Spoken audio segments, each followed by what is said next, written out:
হাজিরে আরেকটা উমরা করাই দিলে আর হাজির লাগবে না আমাকে। হাজির নিজেই দেশ থেকে হাজির এনে ব্যবসা শুরু করে পারবো।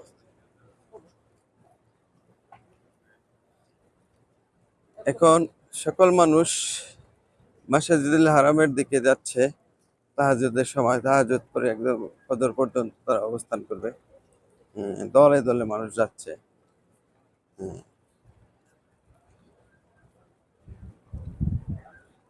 আমরাও মাসজিদুল হারামের দিকে যাচ্ছি কবুতর চত্বর দিয়ে। এই দৃশ্যটা অনেক সুন্দর লাগে। আমরা একটা ক্লক টাওয়ারের পিছন দিয়ে হেঁটে মাসজিদুল হারামে যাচ্ছি। এখানে আমরা ফজর নামাজ পর্যন্ত অবস্থান করব। ফজর নামাজ কমপ্লিট করেই আমরা আর একটা এহরাম বাঁধতে যাব।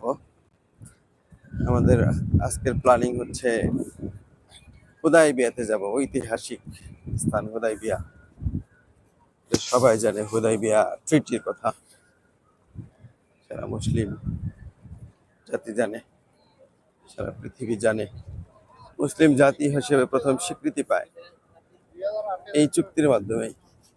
এর পূর্বে মুসলমানদেরকে কোনো জাতিসত্তা হিসেবে স্বীকৃতি দেওয়া হতো না। আমরা যাচ্ছি ইব্রাহিম খলিল রোড ধরে কবিতর চত্বর দিয়ে। আমাদের বাম পাশে এই রোডটা হচ্ছে ইব্রাহিম খলিল রোড।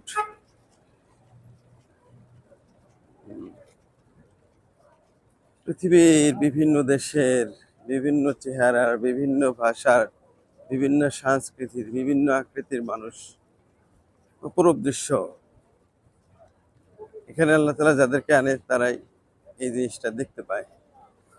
এখানে ইমান শিক্ষার অনেক কিছু আছে, যে কত ধরনের মানুষ আছে পৃথিবীতে, কত ধরনের ভাষা আছে, কত ধরনের কালচার আছে, কত ধরনের খাদ্যাভ্যাস আছে, কত ধরনের পোশাক আছে, কত ধরনের মানুষের কৃষ্টি, কালচার, আচার আচরণ, তার বহিঃপ্রকাশ। কোনো কোনো কোনো কোনো অঞ্চলের মানুষের রাগ একটু বেশি, কোনো কোনো অঞ্চলের মানুষ একটু বিনয় হয়, ভদ্র হয়। সবচেয়ে দর্শনীয় হচ্ছে ইন্দোনেশিয়ান মানুষগুলো। ছোট ছোট মানুষ, সুন্দর সুন্দর মানুষ, তারা খুবই সুশৃঙ্খল ভাবে চলে। আফ্রিকানরা, বিভিন্ন অঞ্চলের মানুষ, বিভিন্ন রকমের চেহারা, সবাই ব্ল্যাক।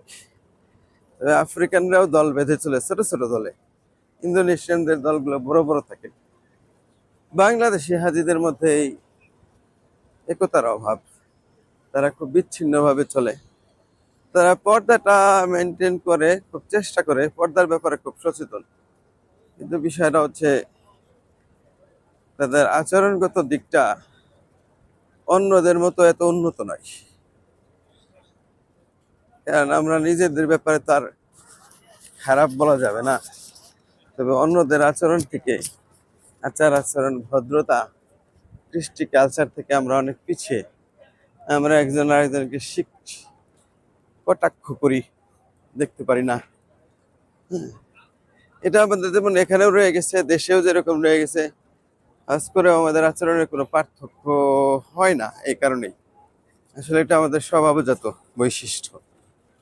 এটা কেমনে দূর হবে?